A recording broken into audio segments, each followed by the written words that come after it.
Having made videos before in my role as an adjunct professor of Jewish history at Touro College on the history of the Caucasus Mountain Jews, the Georgian Jews, and the Bukharian Jews, I would now like to continue in this series of non-Ashkenazi Jewish history by having a detailed dive into the history of Persian Jews, specifically the last 300 years, from the Qajar dynasty into today's communities in Los Angeles, New York, Israel, and those who remain in Iran. So join me as I go into detailed visual presentation. Let's begin.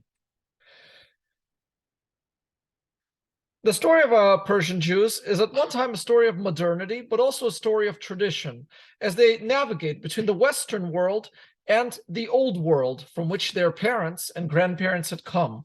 Today, the Persian Jewish community is very visible in Los Angeles, Beverly Hills, Hollywood, and the surrounding areas of Southern California. In the New York area, they are very visible in Great Neck and to a smaller extent in Queens and the surrounding areas. The majority of the Persian Jews who came to the United States arrived here following the 1979 Islamic Revolution, when the monarchy was overthrown in favor of an intolerant, religiously fanatical government that had reduced non-Muslims to second-class citizens with legal discrimination in place. In their new homes in America, Persian Jews have the choice of being Jewish and the choice of how religious or secular they wish to be. This is a map from Sir Martin Gilbert's History of the Jews Atlas that shows some of the larger communities where Jews had lived in Persia, Persia being the name of Iran prior to 1935, when the government there legally had changed it and most of the world had complied. Among the notable places here, the city of Mashhad, where Jews in 1838 were forced to convert to Islam en masse on the pain of death. To the north, in the region of Khorasan, and beyond that, Bukhara, you have cities like Merv, Bukhara, Samarkand, once part of the Persian Empire, but by the 1500s, the Bukhara and the Khiva Khanate and Emirate had separated. And so the Jews there became the Bukharian Jews, culturally, linguistically similar to Persian Jews, but now a separate community. Likewise, Azerbaijan, once it was severed from the Persian Empire in the 19th century by the Russian Empire, the Jews of Azerbaijan became the Mountain Jews. Along the Tigris River, this became the Iraqi Jewish community when the Ottoman Turks took Mesopotamia from the Persians. The history of Persian Jews includes famous places like the Tomb of Daniel, the prophetic figure from the time of the first Babylonian exile, the tombs of Esther and Mordechai, whose story is recorded in the Jewish Purim holiday, which was the end of the first exile and the beginning of the return of Jews to the land of Israel to build the second temple. But not all Jews had returned. Some had decided to stay within the Persian Empire, the first large empire of the ancient times, and an empire known for its tolerance towards ethnic and religious minorities, beginning with an edict authored by the ancient Shah Cyrus, or Koresh, as he's known in Persian. These are examples of Iranian Jewish synagogues, a picture from more than a century ago of the Jewish ghetto in Tehran, and a synagogue there today. Notice the architectural style, very similar to the mosques in the country. The modern story of Iranian Jews begins under the Safavid dynasty. The Safavids came to power in the 1500s, and they were Shiite Muslims. They made Shia Islam the official religion of the Persian Empire, and over time it became the majority religion, unlike the neighboring Muslim states. Shia Islam has very strict rules about who's clean and who's unclean. The non-believers being considered unclean, or Naji, resulted in you can't touch Jews, you can't walk on the same street as a Jew if you're a believer, you cannot eat their food, you cannot work with them. So a crazy amount of separation between the Shiite Muslims and the non-believers, which also included the native Zoroastrians, the Christians, and the Jews. So that was in 1722. Treatment of the Jews improved between 1736 and 1747, when Nadir Shah of the Afsharid dynasty, a very short-lived dynasty, and the neighboring Zand dynasty, which was also controlling parts of Persia, both the Afsharids and the Zands were Sunni Muslims.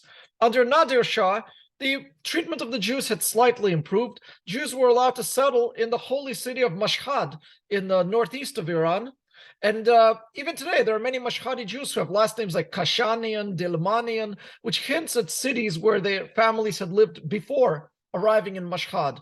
It was during the time of Nadir Shah that synagogues were also built in the Afghan city of Herat. One of those synagogues, the Yoav or Yoav synagogue, is still standing there today as a historical monument, though there are no Jews today known to be in Afghanistan. In Mashhad, the community was settled in the former Zoroastrian ghetto, so a very poor neighborhood where non-believers were usually settled. So that was under Nadir Shah. But the dynasty did not last long, and in 1789, the Qajar dynasty came to power.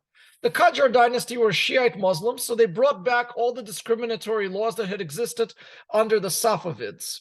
They ruled from 1789 to 1925, and you can see here the list of all of their shahs, starting with the eunuch, the childless Muhammad Khan, and then were Fat Ali Khan, Muhammad Shah, Nasir al-Din Shah during the period of opening up to the West, Muzaffar al-Din Shah during the Constitutional Revolution, and the last one being Ahmad Shah, descendants of the Qajars. I think they live in the US. So during that time, the Persian Empire was losing some of its peripheral territories as a result of European imperialism, the Russian Empire taking away the Caucasus holdings and the areas in Turkmenistan, the British from India and Pakistan taking away areas on the eastern side, and some of it being taken by the Afghans, as well as small portions being taken by the Ottoman Turks. So it was a period of slow decline under the Qajar dynasty, and a question whether to remain isolationist to avoid foreign involvement, which would lead to more poverty and technological and economical backwardness. The Jews at the time lived under extreme poverty and very limited job prospects and pressure to convert to Islam during that time period. One European organization that lobbied for the rights of Persian Jews while providing them a secular education was the French-based Alliance Israélite. Another movement that happened during the Qajar period was the Baha'i faith, a messianic religion that was an amalgam of Christianity, Islam, Judaism, and a little bit of Buddhism, promising a pacifist version of society.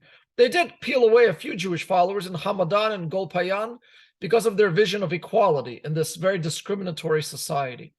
And it was largely the Alliance Israélite that was able to blunt the efforts of the Muslim missionaries, Christians, and the Baha'is. Before we get into that, I'm not going to devote a full video to the story of Mashhadis because I feel in many ways they are a separate community within the larger Persian Jewish world, worthy of their own video or documentary. But the story goes like this. In 1839, there was an argument between the Muslims of Mashhad and the Jewish community. And so the Muslims stormed into the Edga neighborhood, which was the Jewish ghetto in Mashhad, giving them the choice of conversion or death.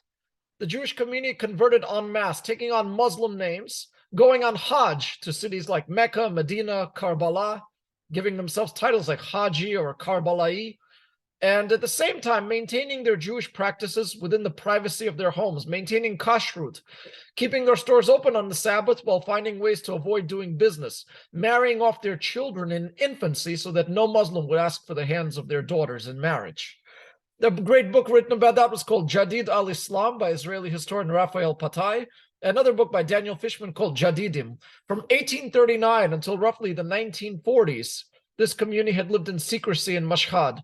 Smaller numbers of Mashhadi Jews had since moved to Tehran and then to London, with larger communities in Israel and in Great Neck, New York, where they now practice Judaism openly while maintaining their own separate Mashhadi organizations and synagogues. So that was 1839, an incident known as the Al-Aqdad, gift of Allah, or gift of God, a derogatory name. One of the other historians of Mashhadi Jews was Yaqub Dilmanian, who arrived in Turkish Palestine and wrote the first definitive book called The Jews of Mashhad, taking down these stories of Jewish survival amidst pressure to convert, and keeping this crypto-Judaism a story akin to the Marranos of Spain. So going back to the Alliance Israélite, this story begins in 1873, when Nasir al-Din Shah of the Qajar dynasty met with leaders of the Alliance Israélite during a visit to Paris. Alliance President Adolphe Crémieux, who was also a French government official, spoke of ancient Persia's tolerance of the Jews and requested permission to open school for Jews in Iran, where they could learn to, quote, be better aware of their responsibilities to their country and to their king, and benefit from science and culture. The Alliance Israelite had also operated schools in Baghdad, in Tunisia, in Algiers, so other places where there were also large Mizrahi Sephardi communities and places where France had established colonies around North Africa. To say more about the Alliance Israelite, it was only in 1898 that the first Alliance Israelite school had opened in Tehran. A test of the Alliance's influence in defending the Jews of Iran was in 1875 in Hamadan, where a Jew was killed by a Muslim debtor who owed him money. So how to do away with the debt? Kill the Jewish lender. The local governor appeased a lynch mob. After a complaint by the Alliance, the Shah's vizier reprimanded the governor. After another Alliance school opened in Tehran, then Hamadan followed in 1900, Isfahan in 1901, Shiraz and Sanandaj in 1903, and Kermanshah in 1904. Because Iranian Jews were targeted by Christian missionaries and Baha'is, the establishment of the Alliance schools played an important role in the survival of Judaism in Iran, alongside learning the French language that made them a much more worldly community. Another European Jewish organization that opened schools for Iranian Jews was ORT, which provided a vocational education. In 1906, pressure from the Europeans and domestic reformers resulted in Iran's first secular constitution, known as the Constitutional Revolution of 1906, and the creation of Majlis, or parliament, that would limit the power of the Shah. Anti-Semitic incidents decreased, and the Jewish community felt optimism following this revolution of 1906. The constitution granted legal equality to the country's non-Muslims. This revolution echoed the 1905 revolution in Russia, where the Tsar's power was limited by the Duma, and the Young Turk movement in Ottoman Turkey that limited the power of the sultans. So those are all movements in large empires for modernization and political limits to the monarchy. But the calls for reform had only increased. And so in 1921, there would be another revolution. 1 year after a revolt in Russia forced the Tsar to relinquish absolute rule to the elected Duma, the Shah was under pressure to allow for the Majlis, an elected representative body. Although the Jews had hoped for full equality, the early parliament instead had a Muslim clergyman to represent the Jewish constituency. In 1911, non-Muslim minorities had their first elected representatives in the Majlis, and equality under the law. Secularism gained more momentum in 1929 when military commander Reza Khan and his Cossack soldiers took control of the military, and in 1925, the Majlis declared him the Shah. So unlike Kemal Ataturk of Turkey, who also overthrew a monarchy and created a secular government, Reza Khan instead did have a secular government, but maintained the monarchy with himself on the throne. The Majlis continued to be elected while answering to the Shah. Adopting the name Pahlavi, Reza Khan limited the political power of the Muslim clergy, liberated women from compulsory veiling, extended total emancipation to the Jews. It was during this time that, this is Habib Levy, a doctor and a military officer who wrote a very first detailed book about the history of Persian Jews in the year 1960, which was later translated into English. Under Reza Khan, you also had an extensive railroad system built across Iran, expansion of the electric grid, and modern weapons to the military. The first Jew elected to the Majlis was Dr. Logman Nehorai, who was in office from 1909 to 1925 and from 1927 to 1943, very long and productive years that produced specific results for the rights of Jews, such as holiday leave for Jewish military officers, abolition of the inheritance laws, where a convert to Islam inherits all the property of his family, abolition of government registrations of marriage and divorce. Those registrations will now be conducted by minority communities and their leaders, preventing the implementation of a Jewish dress code in the city of Shiraz, defending the right of Jewish merchants to have stalls on the second floor above those of Muslims in the bazaar of Tehran, because previously under the Sharia law, Jewish buildings could not be taller than Muslim buildings, but now there's equality. During this time, the first Jewish newspaper was published in Iran called Chachaim. Dr. Logman Nehorai served as the president of the Tehran Jewish Association. The passage of the constitution and the Pahlavi dynasty was not entirely a conflict of secular against religious, because at that time, an imam named Saeed Jamal al-Din Yaiz visited the Hadash synagogue in Tehran's ghetto on Shabbat, where he spoke about the constitution and equal rights. This tolerant cleric was later assassinated by supporters of the former Qajar ruler, Muhammad Ali Shah. The Pahlavi dynasty opened new career opportunities for Jews, particularly in government. At this time, a few Iranian Jews had settled in France to attend medical schools. Later, they would appear in a famous account of rescue during the Holocaust. In Tehran, residential restrictions were abolished. Jews were able to settle outside the ghetto. The second Jew elected to the Majlis was the publisher of the Chahaim newspaper, Shmuel Chaim, a journalist and a supporter of Zionism. He advocated for the women's right to vote. Accused of a plot against the Shah, he was imprisoned, and after a few years in prison, executed quietly in 1931. A third name during this early years of the Pahlavi dynasty was an American Jewish reform rabbi, Rabbi Joseph Saul Kornfeld. In 1921, he was hosted by Iranian Jews.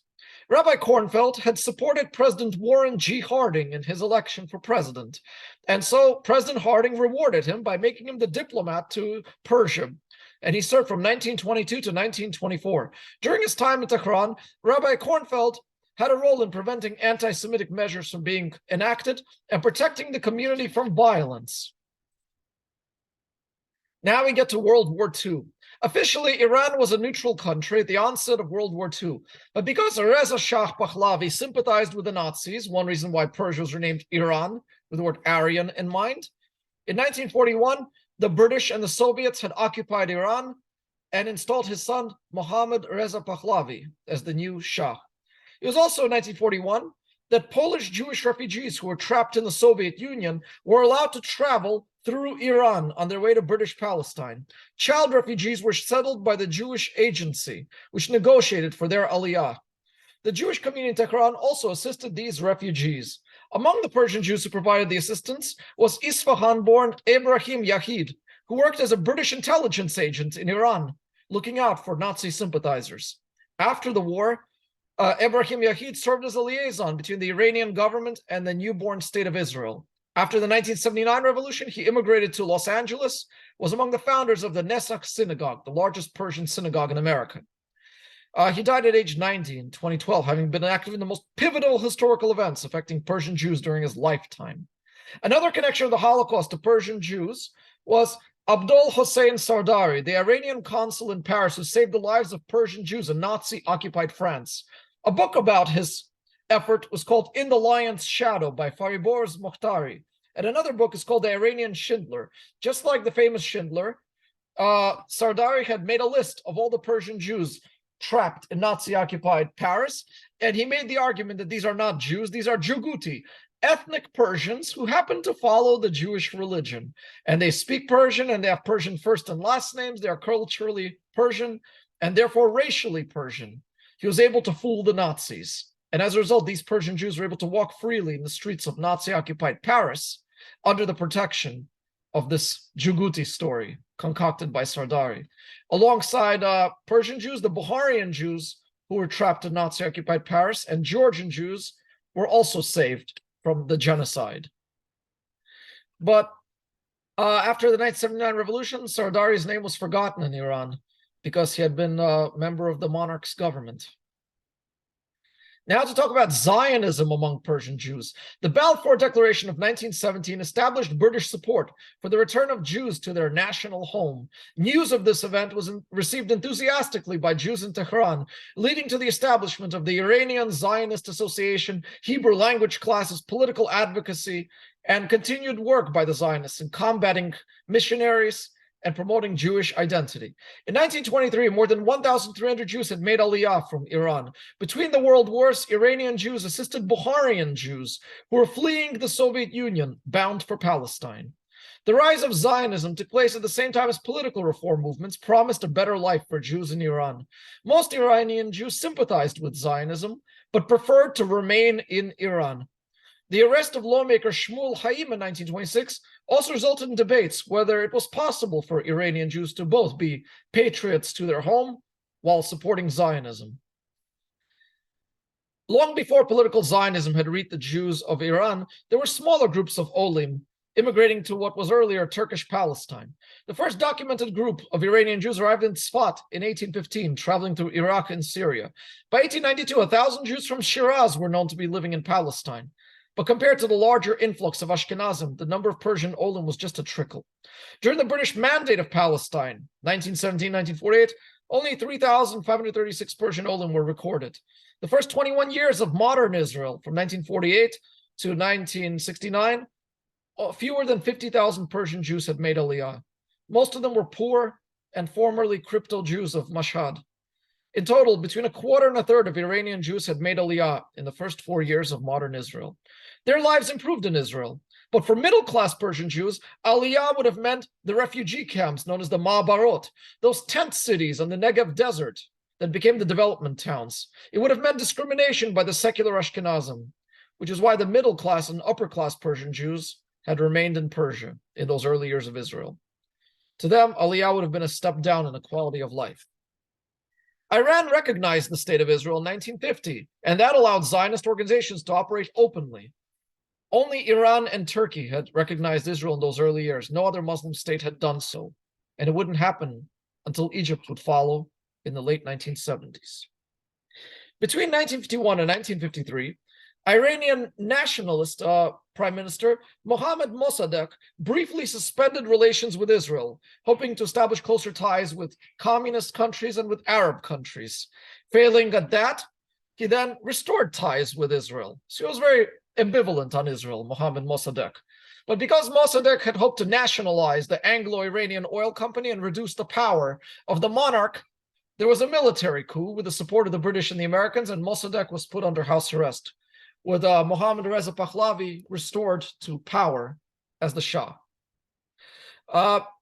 During those years, from 1953 till 1979, Aliyah from Iran was reduced to nearly none. At the same time, Israeli business, political, and military ties to Iran had increased, as did flights between the countries. There were direct flights, student exchanges, and cultural events.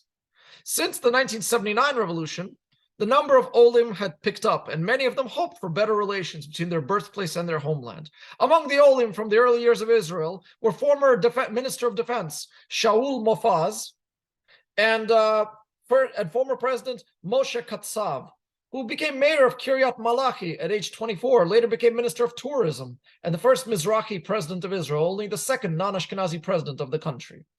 Katsav immigrated to Israel as a child in the 1950s. As was common in the early years of the state, Musa Gassab Hebraized his last name to Moshe Katsav, and Shahram Mofazazkar became Shaul Mofaz. Shaul Mofaz came from a Zionist family that was involved in the Alliance Israelite and ORT schools in Isfahan. As Minister of Defense, he had a very long career in the military. This is a photo of a Persian Jewish restaurant in Israel. Notice on the photograph on the wall, that's Mohammad Reza Pahlavi, the last ruling Iranian monarch, and his son Reza Pahlavi, who now lives in the suburbs of Washington. In April 2023, Reza Pahlavi, the crown prince, visited Israel, where he was welcomed by members of the Persian Jewish community.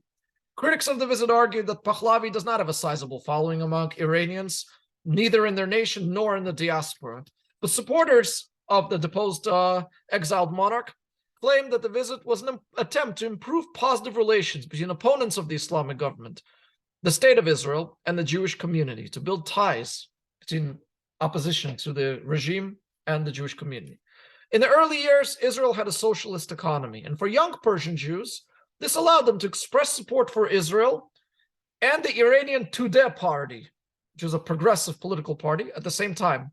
The Tudeh party sought to abolish the monarchy and establish socialism in Iran.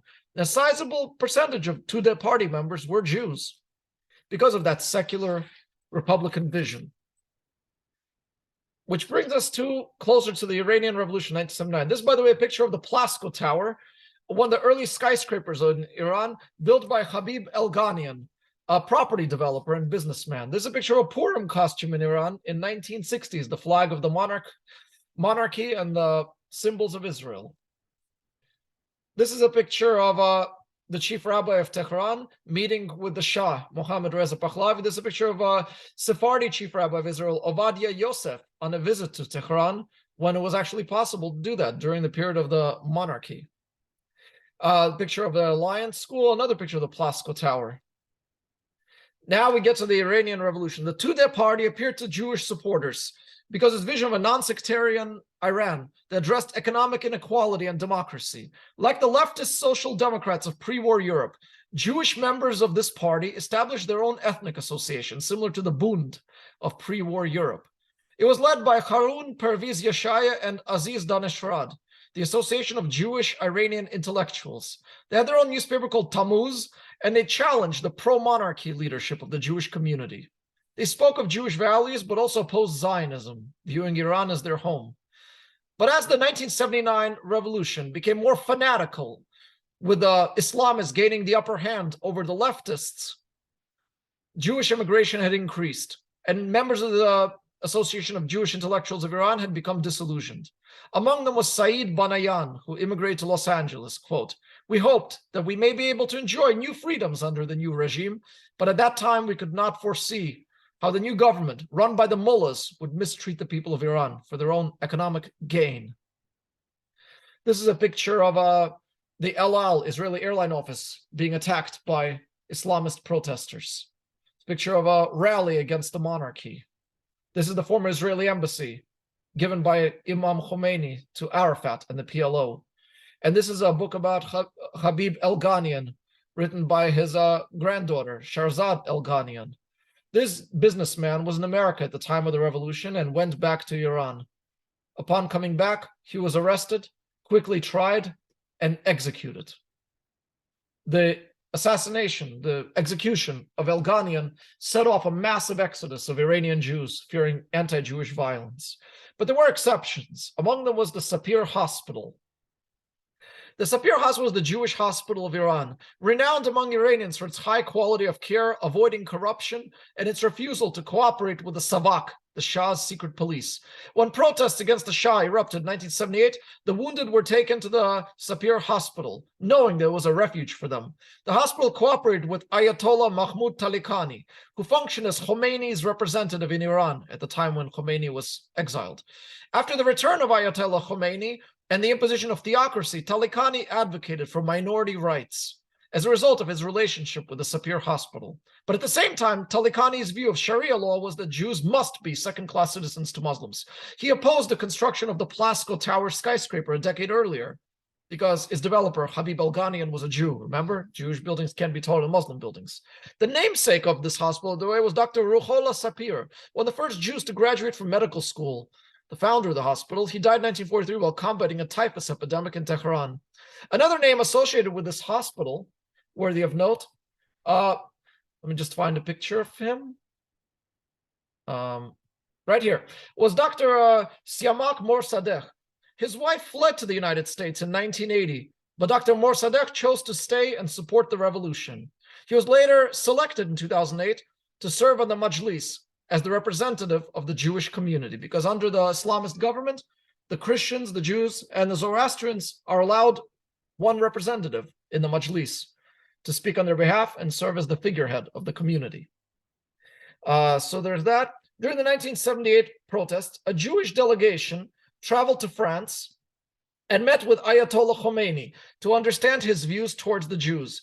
He wrote a letter of support to the Jewish-run hospital, noted that while he opposes Zionism, Jews were an integral element of Iranian society. So here's a picture of the Association of Jewish Intellectuals under a poster of Khomeini. Here's Aziz Daneshrad, an early supporter of the revolution, a picture of the former Israeli embassy, Khomeini meeting with Arafat, and more pictures of the violence and the protests that led to the revolution. So what was the impact of the 1979 revolution on Persian Jews? On January 15, 1979, the Shah and his emperors departed from the country amid demonstrations. There was uncertainty about the country's future. Would it become a secular republic or a theocracy? Many Jews left the country, expecting to return once the unrest would subside. Within a month, Khomeini returned to Iran. His supporters took over the government, pushing out the secular leftists.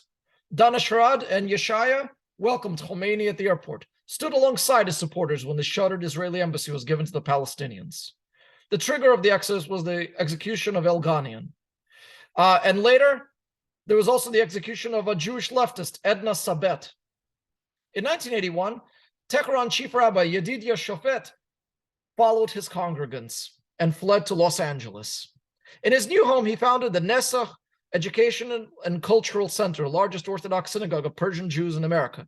In 2002, the Netzach Synagogue purchased a former church in Beverly Hills for $14 million. His son, Rabbi David Shofet, succeeded him at the pulpit, the 13th generation rabbi in his family. Shortly before the revolution, Iranian Chabad supporter Herzl Ilulian, let me just get to a picture of him, right here. Herzl Ilulian and Rabbi Sholem Berhecht of Queens sought to establish a Chabad house in Tehran. But as the country descended into violence, Chabad established Operation Exodus to bring Iranian Jews to America and provide for them a Jewish education. Rabbi Herzl Ilulian became a community leader in Los Angeles. Going back a little bit towards the other stories of immigration that I want to mention. Here. One of the children who fled during Operation Exodus was Anna Monachemi Kaplan, who in 2018 was elected as a state senator for Great Neck, become the first Persian elected official on the New York state level. Initially, her family settled in Queens, and then they moved on to Long Island. She came here alone at age 13 and was later followed by her family. Another example of political success at the time was Pedram Baral, who was the first Persian Jew elected as mayor of Great Neck.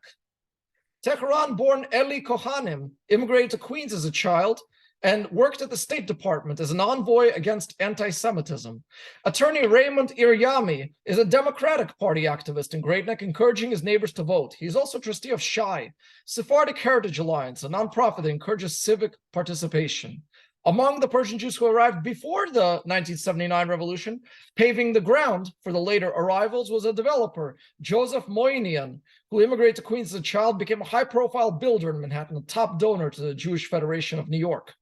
Another early example is Henry Elganian, who immigrated to New York in 1945. He is related to Habib Elganian. His Queens-based organization, Rock Rose, developed a lot of the skyscrapers in Long Island City. Another example of an early immigrant was Jacob Germezian, who immigrated to Montreal, where his family started a carpet business, very Persian. But then they moved to Alberta, Canada, and started building shopping centers, culminating with the American Dream Mall and amusement park in New Jersey. The Germezian family is very religious, and they use their wealth to support Jewish causes and Jewish publishing houses. In the city of Baltimore, let me see if I have a picture of that.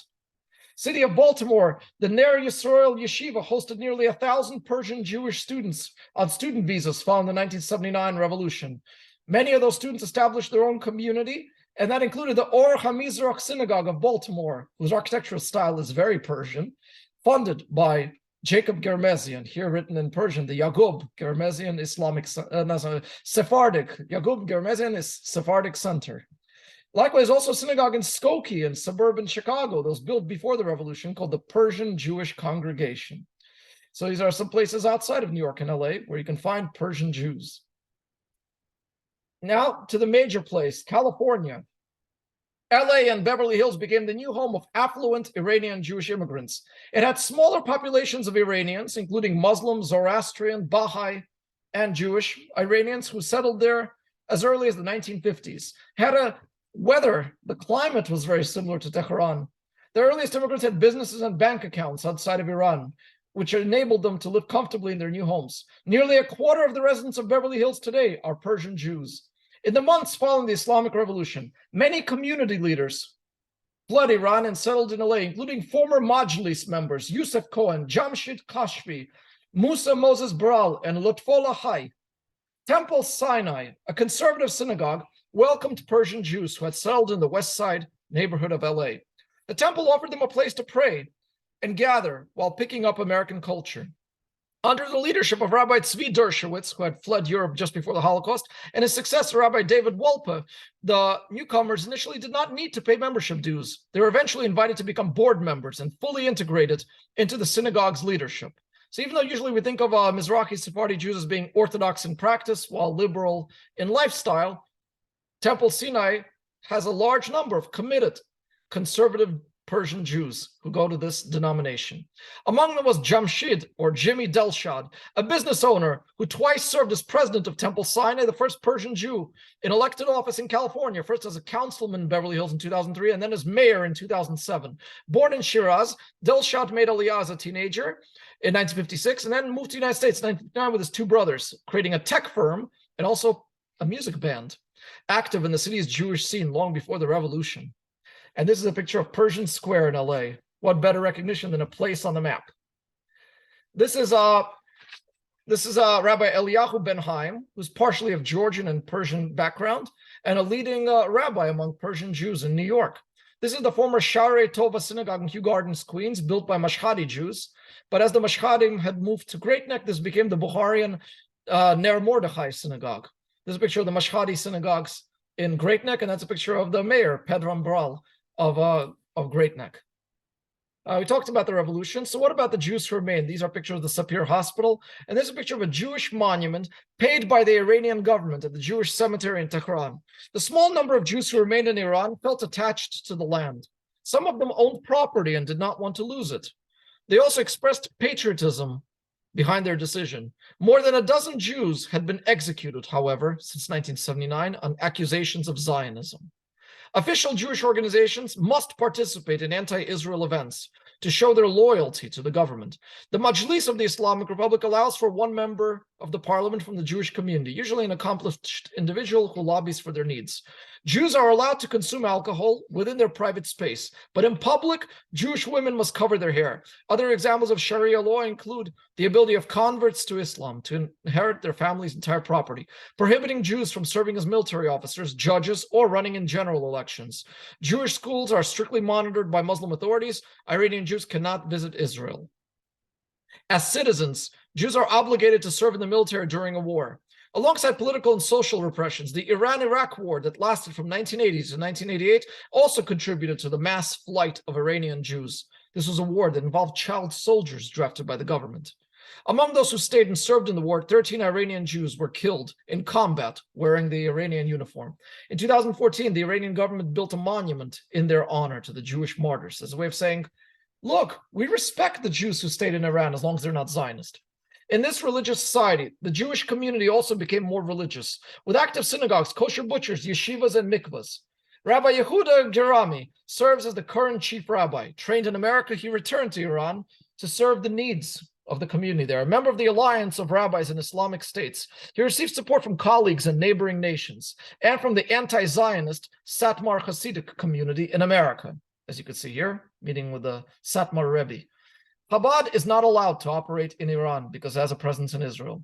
But the Chabad movement supports the work of Rabbi Gerami for his work in providing religious education. Among the Persian Jews in America, opinion is divided on whether this rabbi is serving the needs of the community or whether he is merely a propaganda mouthpiece of the regime, as he had attended a memorial service for Soleimani, the Revolutionary Guard commander who was killed by the Israelis. Now, this is a picture again of Herzl Lulian and Sholem Ber Hecht in Iran, 1978, picture of Operation Exodus. And this is the population of Persian Jews in Iran. Before the revolution, more than 100,000. After the revolution, some 12 to 15,000. This was a decade ago. Today is believed to be somewhere around 8,000. It's even less. To learn more about the Jews of Iran, here are some books I recommend. From the Shahs to Los Angeles by Saba Sumech. The Jews of Iran by Human Sashar. You should know this about Iranian Jews. Though they all have Hebrew names, a lot of them also preserve the pre-Islamic names that were once popular in Zoroastrian society. Names like Hushang for men or Shakhnaz for women. Names that speak of their deep connection to this country.